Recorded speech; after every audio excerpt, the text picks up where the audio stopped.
Portland Public Schools all kicked off at 4 o'clock due to the referee shortage. Those crews had a second game to do at night. Lincoln Jeff out in the late September sun for a classic PIL matchup. Opening quarter, look at Dondre Fair go and do it. Play fair, kid does that. 53-yard run plus a 2. Such a clean look for the demos. 14-7, Jeff out in front. In the second, the Lincoln way. Brady goes big dude, 6'4", 225. You bring him down. Now you bring him down. Nobody bringing him down. Game tied at 14. It ended 34-14. Jeff, they took the ball away from him 7 times. 7 times in the second half. Fox 12 in the capital city. Summit over the mountains from Bend to visit the Orange Crush of Sprague. Olympians down early. Summit's Charlie Ozelin interception. Going to go back the other side too for the touchdown. Storm in front, 16-6.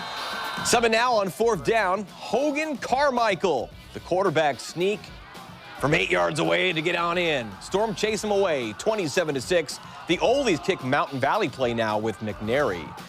New 5A Northwest Oregon Conference foes. McKay home to host Forest Grove.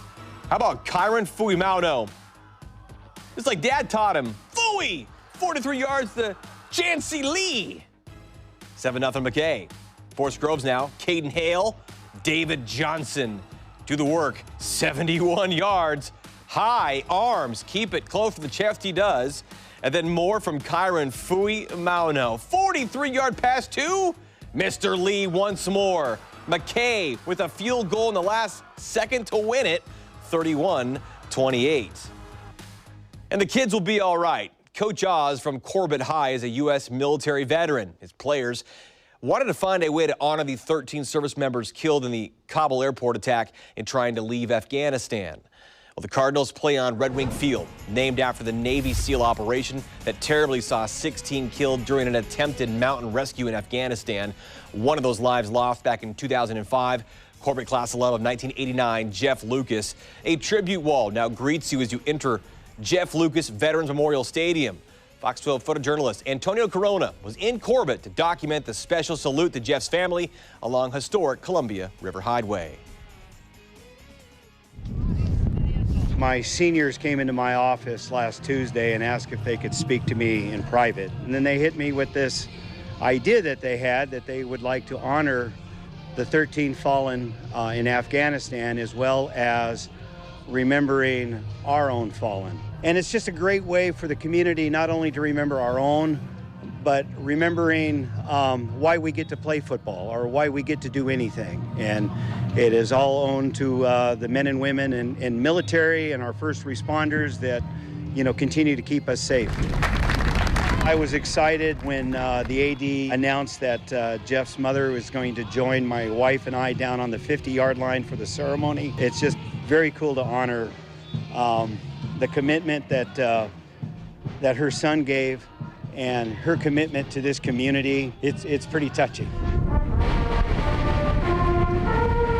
When I came up here 4 years ago was to try to change the culture up here. And boy, I think we hit the nail on the head when you have all your seniors come into your room and, you know, ask for something like this. So it's been wonderful as I've gotten older to see the attitude change across America.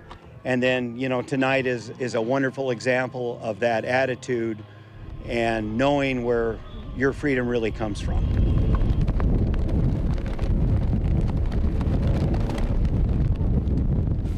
What a gesture for the Corbett community. What a vision by the Cards to pay respects to those who made the ultimate sacrifice for our nation. They had to play a game 2 with Willamina, their first home game with fans since 2019. That's Cole Parker, break one off. Already up 7, make it 14, a 67-yard score. But the Bulldogs from Willamina have some bark in their step too. Jacob Hadley on the grass. Love to see the grass and more of that around here, if you can take care of it. Hadley from 20 yards out, 14-7 at that point. Then came another moment for Corbett to celebrate. Glenn Leith Ross, all the way gone. No need to tuck it in. Tight rope walk the side too. 70 yards with that big win off the water. Corbett, an all-around night of winning, 60-7.